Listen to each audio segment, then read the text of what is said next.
یہ 4 کمزوریاں ہیں جو انسان کو اللہ تعالیٰ سے دور کر دیتے ہیں، انسان کو کامیابی سے دور کر دیتے ہیں۔ یہ 4 کمزوریوں پہ جو آدمی قابو پا لیتا ہے دنیا کا سب سے کامیاب ترین انسان ہو جاتا ہے۔ اور یہ 4 چیزیں ایسی ہیں جس کے ذریعے سے دوسرے برائیاں جنم لیتی ہیں۔ یہ جڑ ہے گویا، یہ ایسے روٹ کاز ہیں، یہ ایسے جڑ ہیں کہ اگر یہ 4 چیزوں پر ایک آدمی کنٹرول نہیں کر پاتا تو دوسرے بہت سارے بیمار جنم لیتے ہیں اور آدمی پریشان ہو جاتا ہے۔ کوئی ڈپریشن کا شکار ہو جاتا ہے، کوئی آدمی آئسولیٹڈ ہوتا ہے، کمیونٹی سے دور، لوگوں سے دور، آخری میں اس کو غم، لوگوں سے دور، پریشانی۔ 4 چیزیں کیا ہیں؟ الکبر والحسد والشہوۃ والغضب۔ یہ 4 کمزوریاں کیا ہیں؟ الکبر کا مطلب ہوتا ہے تکبر، الحسد کا مطلب ہوتا ہے حسد، جس کو ہم انگلش میں کہتے ہیں envy یا jealousy یا jealousness، اور تیسرا ہے الشہوۃ، wrong desires یا false desire یا wrong intention، اور چوتھی کمزوری ہے الغضب، غصے میں آ جانا، غصے پہ کنٹرول نہیں کرنا۔ یہ 4 کمزوریاں ہیں جو انسان کو دنیا میں پیچھے کر دیتی ہے، اللہ کے پاس بھی اور بندوں کے پاس بھی۔ آئیے کیا ہے اس کے بارے میں تھوڑا انفارمیشن میں آپ کو شیئر کرنے کی کوشش کرتا ہوں انشاءاللہ۔ تکبر، تکبر کا مطلب کیا ہے؟ علماء کرام کہتے ہیں تکبر کا مطلب یہ ہے اللہ نے مجھے بھی پیدا کیا اور سامنے والے کو پیدا کیا، اگر میں سامنے والے کو گرا کر دیکھتا ہوں تو گویا کہ میں اللہ سبحانہ و تعالیٰ سے کہہ رہا ہوں کہ تیری مخلوق کو میں پسند نہیں کرتا، یعنی گویا کہ میں اللہ تعالیٰ سے کہہ رہا ہوں کہ تو نے غلط چیز پیدا کر دی اور میں اس سے بھی اچھا ہوں۔ حالانکہ ہمارا عقیدہ یہ ہے کہ وہی اللہ ہے، اللہ نے اس کو بھی پیدا کیا تو اللہ مجھے بھی پیدا کیا، تو پھر سامنے والے سے ایسی نفرت کیوں؟ سامنے والے کو میں آخر کس بیس پہ گرا کے دیکھ سکتا ہوں؟ کیا اس کو کسی اور خدا نے پیدا کیا ہے کیا؟ نہیں، جس خدا نے اس کو پیدا کیا اسی خدا نے مجھے پیدا کیا، تو ہمارا اور اس کا خدا تو سیم ہے، تو میں کیا بنیاد پر کہوں کہ میں اس سے بیٹر ہوں، میں اس سے بہتر ہوں؟ تو اسلام یہ کہتا ہے کہ تم پورے کے پورے آدم علیہ السلام کی اولاد ہے، تو جو تکبر کی جو بیج ہے وہ بیج ہی کو اسلام ختم کر دیتا، چاہے وہ کوئی بھی مذہب کا ماننے والا، کوئی بھی ریلیجن کا ماننے والا ہو۔ سب سے پہلے اسلام کی خصوصیت یہ ہے کہ اسلام انسانیت سکھاتا ہے۔ سورہ انسان قرآن مجید میں 114 سورتوں میں ایک سورہ کا نام ہی سورۃ الانسان ہے۔ انسانیت کو جتنا اسلام پروموٹ کرتا ہے بیلنس طریقے سے، شاید ہی دنیا میں کوئی ریلیجن ہو، شاید ہی دنیا میں کوئی ایسا سسٹم ہو، لیکن آج میڈیا کے بعض گوشوں کی وجہ سے ایسا لگ رہا ہے جیسے کہ اسلام انسانیت کی قدر ہی نہیں کرتا۔ بات ایسی نہیں ہے۔ نبی اکرم صلی اللہ علیہ وسلم نے کیا ارشاد فرمایا کہ تم پورے کے پورے کیا ہو؟ آدم علیہ السلام کی اولاد ہو، اور آدم علیہ السلام کو کس نے پیدا کیا؟ اللہ تعالیٰ نے پیدا کیا۔ یہ سب ہمارا عقیدہ ہے، اور ہم ہر جمعہ میں پڑھتے ہیں یا ایھا الناس اتقوا ربکم الذی خلقکم من نفس واحدہ، اے لوگو تم اللہ سے ڈرو، اس رب سے جس رب نے تم سب کو ایک جان سے پیدا کیا۔ یعنی کہ اگر پہلے تصور پیدا ہو جائے کہ میں جس کو گرا کے دیکھ رہا ہوں اللہ سبحانہ تعالیٰ کی مخلوق ہے، کیا اللہ تعالیٰ دنیا میں کسی کو بغیر مقصد کے پیدا کرتا ہے؟ کیا نہیں؟ افحسبتم انما خلقناکم عبثا، کیا تمہیں سمجھتے ہو کہ اللہ تعالیٰ نے تم کو بلا مقصد ایسے ہی پیدا کر دیا؟ نہیں۔ قرآن مجید میں اللہ تعالیٰ کیا فرما رہے ہیں؟ ربنا ما خلقت ھذا باطلا، اے اللہ تو نے دنیا میں یہ سب چیزوں کو بیکار مقصد کے لیے پیدا نہیں کیا۔ نبی اکرم صلی اللہ علیہ وسلم یہ آیت رات میں تہجد میں اٹھتے تھے، اس زمانے میں چھت کھلے کھلے رہتے تھے، تو رات میں اٹھتے تھے تو تاروں کی طرف دیکھ کر کہتے تھے یہ تاروں کو اللہ نے بغیر مقصد کے پیدا نہیں کیا۔ اگر میں کسی کو کہہ رہا ہوں کہ یہ آدمی بیکار ہے، کچھ کام کا نہیں ہے، اور آپ کو تکبر آنا شروع ہوتا ہے، تو تصور میں یہ ہمارے ذہن میں آ جانا چاہیے کہ یہ آدمی کو اللہ نے پیدا کیا، تو اللہ تعالیٰ بغیر مقصد کے کسی کو پیدا نہیں کرتا، اللہ کی حکمت، یہ اللہ کی مخلوق ہے۔ احترام، ایک شخصیت کا احترام انسان کو تکبر سے بچا سکتا ہے، اور تکبر اور حسد یہ دونوں ملے جلے ہیں۔ بعض اس میں ایسے برائیاں ہیں، یعنی اس کو کہتے ہیں انٹر کنیکٹڈ ہے بمبر، ایک برائی سے دوسری برائی، دوسری برائی سے تیسری برائی، تیسری برائی سے چوتھی برائی، جس کو کہتے ہیں انٹر کنیکشن ہے، ان کا آپس میں بڑا گہرا ریلیشن ہے۔ آپ غور کر کے دیکھیں، تکبر اور حسد کو اگر ملا کر پڑھیں گے، ہم تکبر اور حسد کو سمجھنے کی کوشش کریں گے تو ابن قیم رحمۃ اللہ علیہ فرما رہے ہیں کہ آسمان پر سب سے پہلا جو گناہ ہوا وہ بھی تکبر اور حسد کی بنیاد پر، اور زمین پر جو سب سے پہلا گناہ ہوا وہ بھی تکبر اور حسد کی بنیاد پر ہوا۔ وہ کون سا گناہ ہے؟ جیسا کہ میں نے کہا یہ وہ برائیاں جس کی وجہ سے اور برائیاں جنم لیتی ہے۔ یہ دو برائیوں سے قتل کی برائی جنم لیتی ہے۔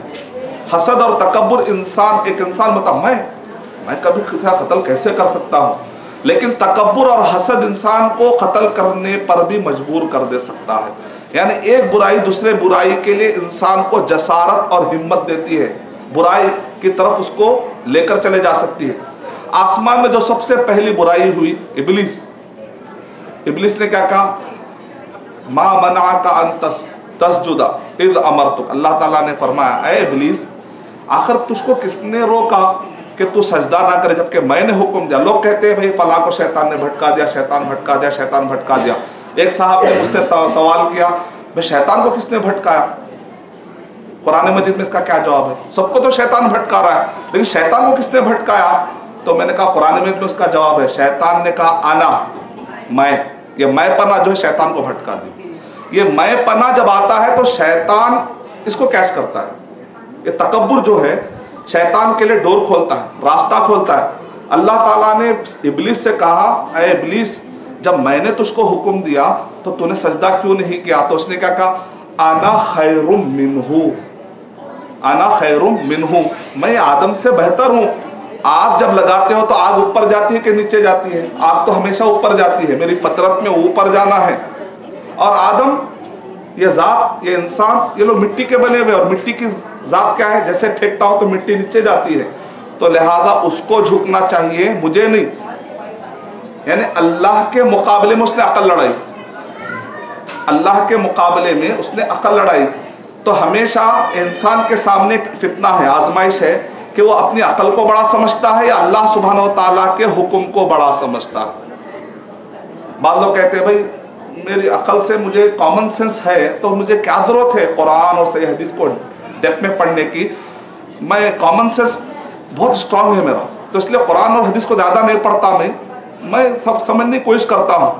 اگر ہم اپنے کامن سینس اور اپنے عقل سے اور لاجک سے بہت کچھ سمجھ جا سکتے تو پھر محمد صلی اللہ علیہ وسلم کو بھیجنے کی کیا ضرورت تھی؟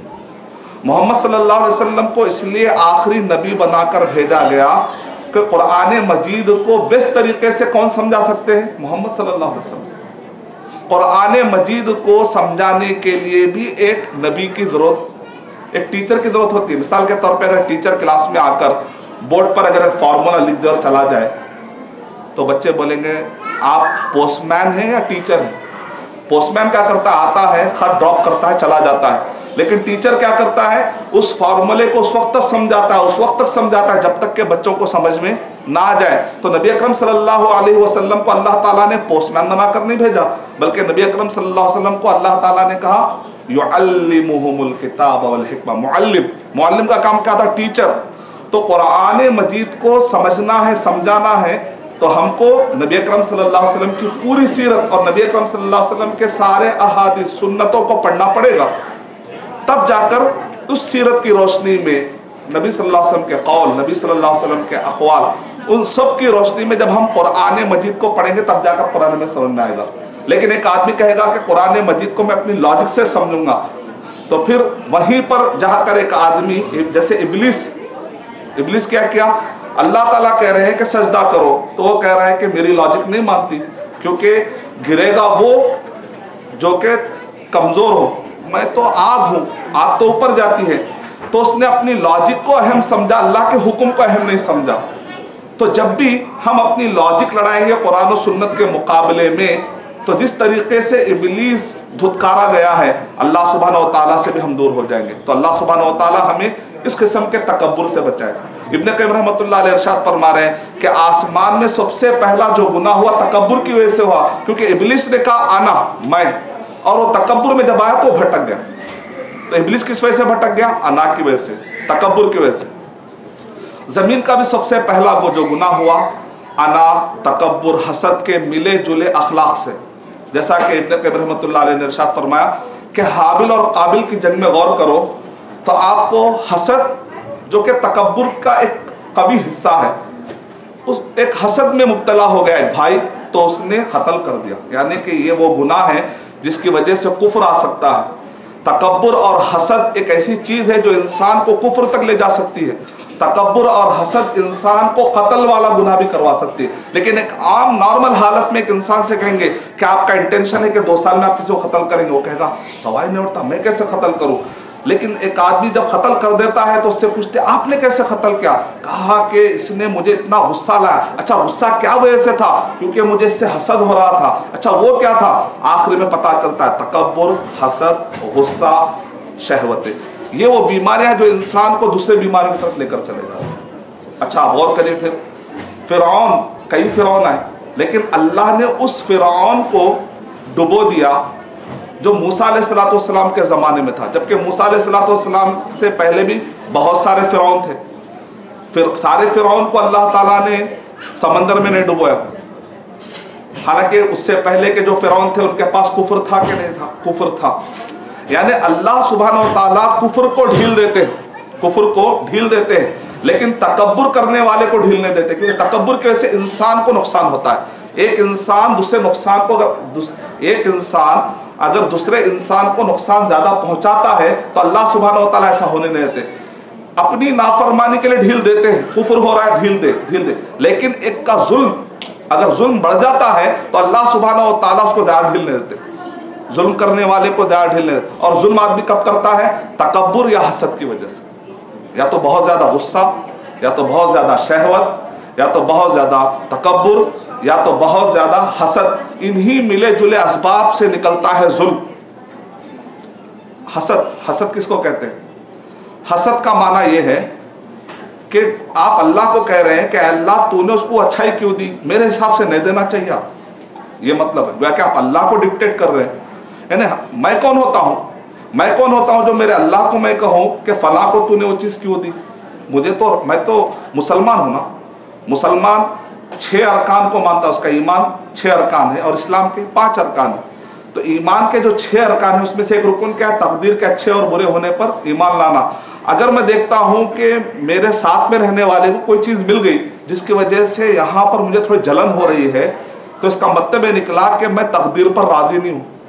اللہ نے اس کے حق میں جو فیصلہ کیا گویا کہ میں اس فیصلے پر راضی نہیں ہوں، اور میں اب اللہ کو ڈکٹیٹ کر رہا ہوں کہ اے اللہ اس کو تو یہ چیز نہیں ہونی چاہیے تھا اور آپ غلط کر رہے ہو، گویا کہ میں صحیح کر رہا ہوں۔ یعنی کہ اللہ کے فیصلوں کو میں جج کروں گا، کیا میں اس قابل ہوں کہ میں اللہ کے فیصلوں کو جج کروں؟ نہیں۔ تو اگر مجھے یہ پتہ چل جائے کہ جو بھی ہو رہا ہے وہ اللہ سبحانہ و تعالیٰ کی طرف سے ہو رہا ہے تو میرے دل میں جلن کیوں آئے گی؟ تو اسلام میں حل ہے جلن کا، اسلام میں حل ہے میرے تکبر کا، اسلام میں حل ہے میری انا کا۔ جب بھی میں سمجھوں گا کہ میں بڑا ہوں تو وہاں پر یہ سارے برائے پیدا ہے۔ جب میں تصور میں لاتا ہوں کہ میں عبداللہ ہوں، میں اللہ کا غلام ہوں، میں محمد صلی اللہ علیہ وسلم کی اطاعت کرنے والا ہوں، مجھے قرآن اور صحیح حدیث میں جو آتا ہے نا سمعنا و اطعنا کرنا ہے، مجھے بس اس کے طریقے کے مطابق چلوں گا تو میں دنیا میں بھی کامیاب رہوں گا، آخرت میں بھی کامیاب رہوں گا۔ یہ مزاج جتنا اچھا ڈیولپ رہے گا یہ سب بیماریوں پر کنٹرول کر سکتا ہوں میں۔ اگر میں یہ مزاج کو ڈیولپ نہیں کر پایا تو یہ بیماریاں کب میرے پاس آئیں گے اور کب مجھے دنیا اور آخرت میں تباہ کریں گے اس کا اندازہ بھی نہیں ہو سکتا۔ حسد کے اندر ایک اور ایک پوائنٹ ہے، کیونکہ سورہ حسد نازل ہو، من شر حاسد اذا حسد۔ حسد کیا ہے اصل میں؟ حسد نکلا ہے، عرب کے لوگ یہ ورڈ استعمال کرتے ہیں حسد، اصل میں لسان العرب میں یہ ورڈ لکھا ہوا ہے۔ حسدل ایک کیڑے کا نام ہے، حسدل ایک کیڑے کا نام ہے۔ وہ کیڑے کی خصوصیت یہ ہے کہ جب انسان کو چمٹ جاتا ہے تو خون چوستا ہے یہاں تک کہ موٹا ہو جاتا ہے، جب اڑنا چاہتا ہے تو اڑ نہیں پاتا ہے، گر کر مر جاتا ہے۔ تو عرب کے لوگ کہتے تھے یہ حسدل کیڑا نام رکھا انہوں نے، اس کیڑے کا نام حسدل ہے۔ بعد میں انہوں نے کہا حسد کرنے والے کو، جلن کرنے والے کو انہوں نے یہ نام دیا، کیوں؟ اس لیے کہ کیڑا خود بھی پریشان ہوا، پہلے تو سب کا خون چوسا اور بعد میں اڑ نہیں سکا، اپنے کو بھی نقصان پہنچایا، سامنے والے کو بھی نقصان پہنچایا۔ اسی لیے کہتے ہیں نا الحسود لا یسود، سب سے بے چین کون سا ہوتا ہے؟ حسد کرنے والا، جلن کرنے والا، اس کی نیند برابر نہیں ہوتی، کیونکہ اس کو ہمیشہ کسی نہ کسی کی جلن یا کسی کی ترقی، اور دنیا میں کچھ لوگ ہیں اپنا نقصان کرتے ہیں کسی کو بتانے کے لیے کام کرتے ہیں، یہ لوگ بھی بڑے تکلیف میں رہتے ہیں۔ ڈپریشن میں کون سے مریض جاتے ہیں؟ اگر آپ کئی کارڈیالوجسٹ سے پوچھیں گے کہ آج کل جو مریض آ رہے ہیں تو ان کے مریضوں کی جو فہرست ہوتی ہے اس کے پیچھے بہت زیادہ حسد، بہت زیادہ تکبر ہوتے ہوتے آخری میں اس کو بی پی کا مریض بنا دیتا ہے. بہت سارے اب جب خون کا جو امبیلنس ہوتا ہے اس کی وجہ سے کافی بیماریاں جنم لیتی ہیں. تو یہ جو بیماریاں ہوتی ہیں آدمی اپنے آپ کو نقصان پہنچا رہا ہے، کسی اور کو نہیں. میں اس کو بتانے کے لیے کروں. ٹھیک ہے بھائی، آپ 2 سال کے بعد، 3 سال کے بعد، 5 سال کے بعد ایک دن جس کو آپ بتانا چاہ رہے ہیں وہی آدمی مر گیا سمجھے، تب آپ کس کو بتا رہے؟ تو 5 سال تو میرے ویسٹ ہوئے نا. میں اگر اللہ کو بتانے کے لیے کروں گا تو وہ اللہ زندہ ہے اور اللہ دیکھ رہا ہے، اس پر مجھے اجر بھی ملے گا. مثال کے طور پہ ایک آدمی کہتا ہے کہ میرے پاس فون آتے ہیں تو میں کاؤنسلنگ کرتا ہوں. اکثر آنے والے کہ میں نے میرے بھائی کے لیے یہ کیا، میں نے میرے دوست کے لیے یہ کیا، میں نے میری انجمن کے لیے یہ کیا، میں نے میرے جماعت کے لیے یہ کیا، میں نے میری قوم کے، لیکن آج یہ قوم مجھ سے کہہ رہی ہے، مجھ سے کہ تم کون ہے. بھائی کہہ رہا ہے تم کون ہے. تو اس لیے مجھے بہت تکلیف ہو رہی. تو میں ان سے کاؤنسلنگ میں کہتا ہوں کہ آپ نے بھائی کے لیے کیوں کیا، آپ نے انجمن کے لیے کیوں کیا، آپ نے قوم کے لیے کیوں کیا، آپ اللہ کے لیے کیوں نہیں کی؟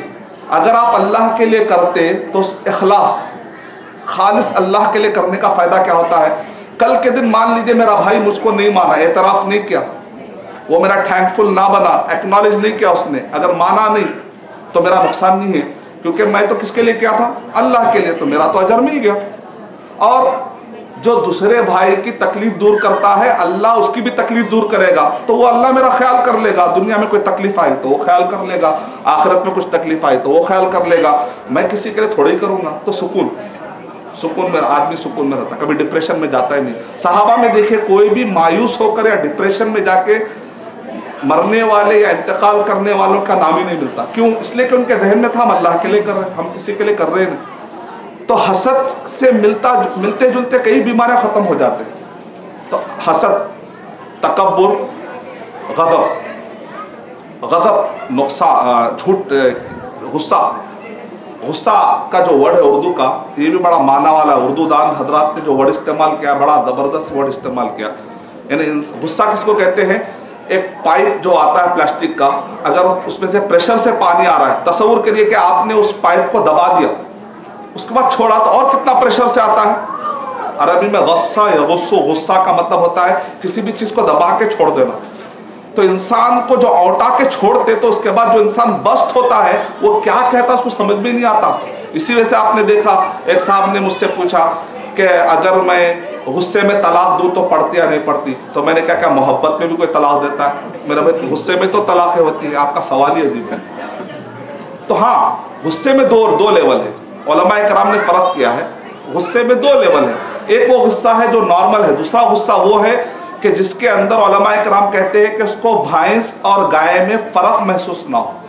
یہ لیول کا غصہ، اس کو یہ نہ معلوم ہے کہ آسمان کیا ہے زمین کیا ہے. اس وقت پر اگر طلاق کہتا ہے تو بعض علماء کرام نے کہا کہ اگر وہ آدمی اس ٹائپ کا ہے، میڈیکل رپورٹس آتے ہیں تو کہا بھائی اس کی عقل بند ہو چکی تھی لہذا معاف ہے. وہ لاسٹ کیٹیگری ہے. لیکن جتنے بھی طلاق ہوتے ہیں غصے کی وجہ سے. کتنے ایسے لوگ ہیں آج جیل میں پڑے ہوئے ہیں، وجہ کیا؟ غصہ ہے. کتنے ایسے لوگ ہیں آج اپنی بہن کو معاف کرنے ریڈی نہیں ہے. کبھی ایک ٹائم کا وہ غصہ تھا لیکن 10 سال پیچھے ہو گئے. 10 سال رشتہ داروں کے حق ادا کرنے کا جو ثواب تھا وہ لے نہ سکے، ماں باپ کی عزت کرنے کا جو ثواب تھا وہ لے نہ سکے. نتیجے میں آپ جانتے ہیں دنیا میں جو لوگ رشتہ داروں سے دور ہوتے ہیں، سورہ رات میں اللہ تعالیٰ ارشاد فرما رہے ہیں کہ جو لوگ اپنے رشتہ داروں کو کاٹتے ہیں ان کی زندگیوں پہ لعنت ہوتی ہے، ان کے کاروبار میں لعنت ہوتی ہے، ان کے ریلیشنز میں لعنت ہوتی ہے. لعنت کا مطلب کیا ہے؟ نقصان. ہر طرف برکت ختم، نقصان، بیماریاں، پریشانیاں، تکلیف. تو یہ سب کیا ہے؟ غصے کی وجہ سے ریلیشن ٹوٹ جاتے ہیں. غصے کی وجہ سے بڑے بڑے آرگنائزیشن ٹوٹ جاتے ہیں. غصے کی وجہ سے بڑے بڑے کمیٹیز، اپنے غصے پہ کنٹرول کرنے والا آدمی بڑی آسانی کے ساتھ اپنے ٹارگٹ کو اچیو کرتا ہے. جو لوگ غصے پہ قابو نہیں پاتے ہیں ان کو اپنے ٹارگٹ اچیو کرنے کے لیے بہت لمبا سفر کرنا پڑتا ہے، بہت لانگ. گویا کہ خواہ مخواہ کے اس کو اپنی کئی چیزوں پر اپنے آپ کو، اس کو جیسے کہتے ہیں مصیبت مول لینا، پریشانی، اکیلا ہو جاتا ہے وہ آدمی. تو غصہ، شہوت کا مطلب ہوتا ہے رانگ ڈیزائر، برے خواہشات. اس کے اندر بہت سارے چیزیں ہیں. سامنے والے کو ستانے سے بعض لوگوں کو بڑی خوشی ہوتی ہے. ایک خاص قسم کی بیماری جس کو آپ کہتے ہیں سیڈسٹک پلیجر، دوسروں کو ستانے میں اس کو بڑا مزہ آتا ہے. وہ جب دیکھتا ہے کہ کوئی تکلیف میں ہے تو بہت خوش ہونے لگتا ہے. سورہ مطففین جب پڑھتے ہیں، سورہ مطففین میں اس کا علاج کیا گیا. سورہ مطففین میں بتایا گیا ویل للمطففین. اچھا، ان کا نیچر کیا ہوتا ہے؟ جب دوسروں کو دینے کا مسئلہ آتا ہے تو بہت تول کے، جب لینے کا مسئلہ آتا ہے تو زیادہ سے زیادہ. یعنی مطلب یہ کہ اپنے سے زیادہ سامنے، اپنے سے زیادہ اسلام کیا کہتا ہے؟ اپنے سے زیادہ سامنے والے کا خیال رکھو. ایک اورینٹلسٹ سے پوچھا گیا آپ ہمیشہ محمد صلی اللہ علیہ وسلم کے خلاف لکھتے ہو، محمد صلی اللہ علیہ وسلم کی کوئی اچھائی بھی ہے تو بتاؤ. تو اس نے کہا میں لکھتے اس آدمی کی تعریف کرنے پہ مجبور ہو چکا ہوں. حالانکہ لکھنے کس پہ؟ کئی ایسے شخصیتیں ہیں اورینٹلسٹ جو محمد صلی اللہ علیہ وسلم کے خلاف لکھتے اسلام قبول کر لیں. اس میں سے ایک وہ ہے بنجامن ڈیوڈ، بہت مشہور کتاب ہے. وہ پی ایچ ڈی شروع کیے تھے محمد صلی اللہ علیہ وسلم کے خلاف لکھنے کے لیے، لیکن نبی اکرم صلی اللہ علیہ وسلم کی صرف سیرت پڑھے تو انہوں نے کہا لا الہ الا اللہ محمد رسول اللہ. ایسے تاریخ میں بہت ساری شخصیتیں. اسی طریقے سے ایک شخصیت نے اچانک تعریف شروع کر دی. اس نے کہا بھائی آپ تو خلاف لکھنے والے تھے نا. کہا کہ ایک ایسی چیز پوری سیرت کے اندر جس کے طور پہ مجھے ملی ہے کہ میں گرویدہ ہو چکا ہوں شخصیت کا. بولے کیا ہے وہ؟ بولے محمد صلی اللہ علیہ وسلم کی پوری زندگی کا خلاصہ یہ ہے کہ اپنے سے زیادہ سامنے والے کا خیال رکھنا. مثال کے طور پہ طائف کے میدان میں نبی اکرم صلی اللہ علیہ وسلم کو فرشتہ آ کر آفر دے رہا ہے کہ اگر آپ حکم دے، اشارہ دے تو ہم اخشبین، صحیح بخاری کے اندر ہے 2 پہاڑوں کے نام اخشبین، یہ طائف کے جو لوگ ہیں نا ان کو ہم پاٹ دیں گے. اب جسم سے خون جا رہا ہے، ایسے وقت پر ایک نارمل جو انسان ہوتا ہے، آرڈنری انسان کیا بولے گا؟ ہاں بھائی میرا بھی خون گیا، ان کا بھی خون جانا چاہیے، نارمل بات ہے. لیکن محمد صلی اللہ علیہ وسلم آرڈنری انسان نہیں تھے، ایکسٹرا آرڈنری. تو نبی اکرم صلی اللہ علیہ وسلم نے کہا میرا جو ہوتا ہے وہ تو ہو گیا، لیکن ان کا برا کیوں؟ نہیں ان کو ابھی مہلت دی جائے. ہو سکتا ہے یہ نہیں تو نہیں، ان کے آنے والی جو نسل ہو سکتا ہے وہ اسلام قبول کرے. ایک ایکسٹرا آرڈنری انسان، ہم کو ایز اے امت ایکسٹرا آرڈنری سوچنے کی ضرورت ہے. سامنے والے کا خیال زیادہ رکھیں. اگر جہاں پر ہم سامنے والے کا خیال زیادہ رکھنا شروع کر دیں گے، خود بخود آپ دیکھیں گے لوگ بھی محبت کریں گے. اللہ تعالیٰ کی محبت، اللہ تعالیٰ کی طرف سے رحمت، برکت. بھائی میرا نقصان ہوا تو اس کا بھی نقصان ہونا چاہیے، یہ کہ بجائے میرا جو ہوتا ہے چھوڑو بھائی، وہ تو اللہ تعالیٰ میرا پروٹیکشن کرنے والا ہے، اللہ دیکھنے والا، میں تقدیر پہ ایمان رکھنے والا ہوں. جب تک اللہ تعالیٰ نہیں لکھے گا نا میرے ساتھ کچھ ہونے والا نہیں ہے. اگر وہ لکھ دے تو کوئی مجھے بچانے والا نہیں ہے. میرا چھوڑ دو، لیکن اس کے ساتھ برا نہیں ہونا چاہیے. اس انداز میں اگر میں جینا شروع کر دوں جیسا نبی اکرم صلی اللہ علیہ وسلم کی زندگی سے پتہ چلتا. فتح مکہ کے موقع پر دیکھیے آپ، ابو سفیان نے کتنا ستایا نبی اکرم صلی اللہ علیہ وسلم کو، کتنا ستایا؟ 21 سال، 21 دن نہیں، 21 سال. جنگ بدر کے اندر سب سے زیادہ دھکا پہنچانے والا یہی شخص. جنگ احد کے میدان میں نبی اکرم صلی اللہ علیہ وسلم جو زخمی ہوئے نا، اس کا ریزن یہ شخص. جنگ احزاب میں پورے قبیلوں کو جمع کر کے لا کے مدینے میں حملہ کرنے والا یہ شخص.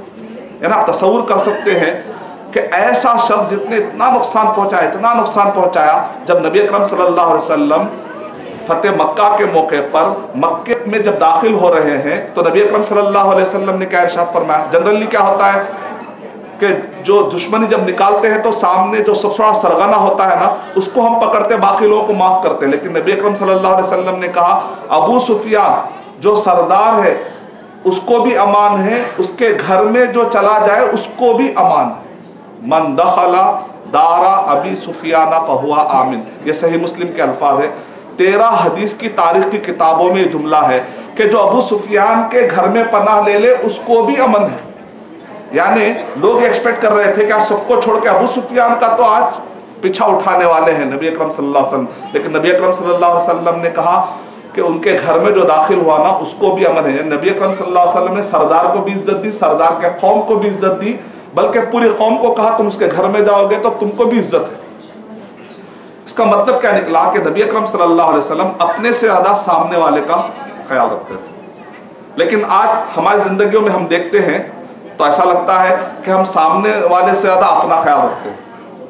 بہن، کتنے ایسے لوگ، نبی اکرم صلی اللہ علیہ وسلم 21 سال کی دشمنی کرنے والا شخص جب معاف کرتا ہے، جب معافی مانگتا ہے تو نبی اکرم صلی اللہ علیہ وسلم بغیر شرط کے معاف کر دے رہے ہیں۔ آپ نے یہ نہیں کہا 2 دن کے بعد دیکھیں گے، آپ نے یہ نہیں کہا کہ 1 دن کے بعد دیکھیں گے، آپ یہ نہیں کہہ رہے ہیں کہ میں کروں گا لیکن 21 سال میں کم سے کم اتنا بدلہ تو لوں گا میں 1%، ایسا بھی نہیں کہہ رہے، بلا شرط معاف کر دے رہے۔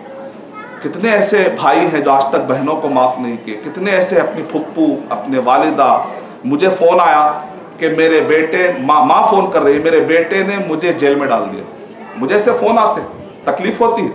جب ہم سیرت پڑھتے ہیں، نبی اکرم صلی اللہ علیہ وسلم کی زندگی پڑھتے ہیں، پھر اس کا پلٹ کے ہم اپنے جائزہ لیتے ہیں، ہم بھی اس کا حصہ ہیں، اس معاشرے کا میں بھی ایک حصہ ہوں۔ ایسا نہیں کہ میں کوئی نیک یا پاک بات ہوں، مجھے بھی اپنی اصلاح کرنی۔ ہم سب کو نبی اکرم صلی اللہ علیہ وسلم کی جو سیرت ہے، اس سیرت پر ہم اگر آ جائیں گے تو دنیا کو اسلام کا صحیح پریچے، صحیح تعارف دینے کے ہم انشاءاللہ ذریعہ بن جائیں گے۔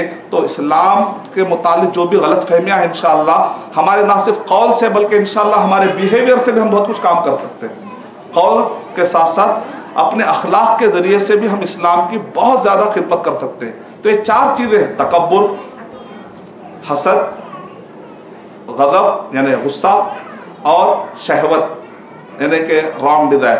تو یہ چند باتیں تھی حقوق اللہ اور حقوق العباد سے متعلق، تو میں آپ کے سامنے پیش کرنا چاہ رہا تھا۔ اور اسی طرح ذمہ داروں نے خواہش کی ہے کہ کچھ پوائنٹس ہم جو ہے انگلش میں بھی کہیں تاکہ جو ہمارے نوجوان بھائی، تو میں انشاءاللہ 2-3 منٹ ایک پوائنٹ شیئر کرنا چاہتا ہوں انگلش میں۔ وہ ہے کہ I would like to share some information about to know your creator. So there are many questions arises from many people nowadays, especially the people who are now, there are many people, they are questioning or they are asking questions about Allah subhanahu wa ta'ala.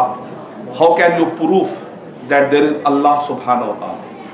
I visited Qatar, so there is a Christian. He asked me, how do you prove? He said, you have to prove that there is Allah subhanahu wa ta'ala and there is God and there is Allah subhanahu wa ta'ala. But the condition is you should not use the Quran and Hadith. Without using Quran and without using Sunnah, without using Hadith, you have to prove there is Allah subhanahu wa ta'ala. So I said, I am ready. Inshallah, I can prove inshallah. He said, scientifically you have to prove that there is Allah subhanahu wa ta'ala. So let me try, I said. So I said, do you believe there is a theory of Newton? He replied me, yes, I believe there is a theory of Newton theory. Okay, what is the gist of Newton theory? So he said, you have to tell me. So I said, the gist of Newton theory is to know the unknown thing through the known thing. For example, Newton has discovered there is a gravitational force in the earth. So he said, through a fallen an apple, we can understand there is a gravity through apple. Apple is something is known and the gravitational force something is unknown. So through the falling of an apple, we can understand there is a gravitational force. Okay, so I said similarly, take a Quran, instead of apple, take a Quran. Through this Quran, you can understand and you can know there is Allah subhanahu wa ta'ala. Please inform me who is the writer of this book. Where is the writer? Where is the author? If you say that the Muhammad sallallahu alaihi wasallam is the author and is the writer, so I can say in Encyclopedia of Britannica, the Encyclopedia of Britannica, these people has published, said that Prophet Muhammad sallallahu alaihi wasallam was an ummi. Ummi means neither he can write, neither he can read. That the meaning of ummi. Okay. And in the 7th century, between 6th and 7th century, okay, according to the modern day history, people are saying and people are claiming that before Europe Renaissance there was a dark ages, and when European Renaissance occurred 1452, and when America has been discovered 1492, and people are saying, the modern historians, they are saying, claiming that the before these dates are all are dark ages. Okay, Prophet Muhammad sallallahu alaihi wasallam was in dark ages. Prophet Muhammad sallallahu alaihi wasallam was an ummi. At that time there is no micro level gadgets, but in Surah Alaq you will find William Keith Morey.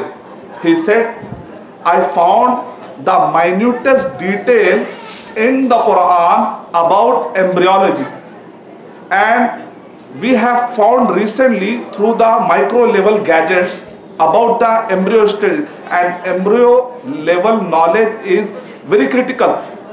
We can't understand without micro level gadgets, and in that century no one can guess about this minutest detail, but Quran is informing.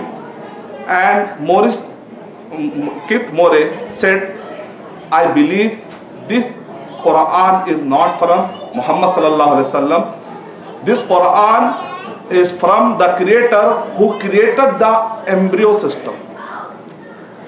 So after this small reply, that Christian brother, he said, now I believe that Quran is from Allah subhanahu wa ta'ala. In this Quran, it is Allah subhanahu wa ta'ala is mentioned, inna nahnu nazzalna dhikra wa inna lahu lahafidun. Allah subhanahu wa ta'ala is saying in this Quran, innani anallah, which means we can understand through the Quran that there is Allah subhanahu wa ta'ala. So, with this small example, I would like to share this small information. تو میری خواہش یہ تھی کہ ہمارے ذمہ داروں نے جو خواہش کی کہ تھوڑا انگلش میں بھی بیان ہو، تاکہ ہمارے کچھ نوجوان بچے ہیں، ساتھی ہیں، کیونکہ آج کل میں دیکھ رہا ہوں کہ میں مسلمانوں میں ایک ٹائپ آف ایتھیزم آ رہا ہے. ٹائپ آف ایتھیزم کا مطلب ہے کہ تھوڑا سا عقل میں کوئی چیز بیٹھ نہیں رہی ہے تو جلدی پریشان ہو کر وہ کہہ رہے ہیں کہ شاید کہ بھئی ہم لوگ کہیں قرآن اور صحیح حدیث کی وجہ سے پوری طرح سے ہم انفارمیشن لے پائیں گے یا نہیں لے پائیں گے. ایسا کیوں ہو رہا ہے؟ کیونکہ لیک آف نالج کی وجہ سے ایسا ہو رہا ہے. تو اس وجہ سے ہم کو جو بھی سوالات آ رہے ہیں اس پر ہم کو تیاری کرنا ہے، کیونکہ ہماری ذمہ داری ہے کہ جس طریقے سے ہمارے بڑوں نے بڑی محنت کی اور ہم تک اسلام بتایا ہے، پہنچایا ہے، ہم کو بھی آنے والے جنریشن تک اسلام پہنچانے کی ہم کو محنت کرنی پڑے گی. میں اللہ تعالیٰ سے دعا کروں گا کہ اللہ سبحانہ و تعالیٰ ہمارے نیتوں کو سچا کر دے، ہمارے دلوں کو صاف کر دے، ہمارے ذہنوں میں سکون بھر دے، اور ہمارے گھروں کو اللہ سبحانہ و تعالیٰ آباد رکھے، ہمارے گھروں کے اندر سکون دے، دنیا اور آخرت کی ساری کامیابی اللہ سبحانہ و تعالیٰ ہم کو عطا کر دے. آمین. وآخر دعوانا الحمدللہ رب العالمین.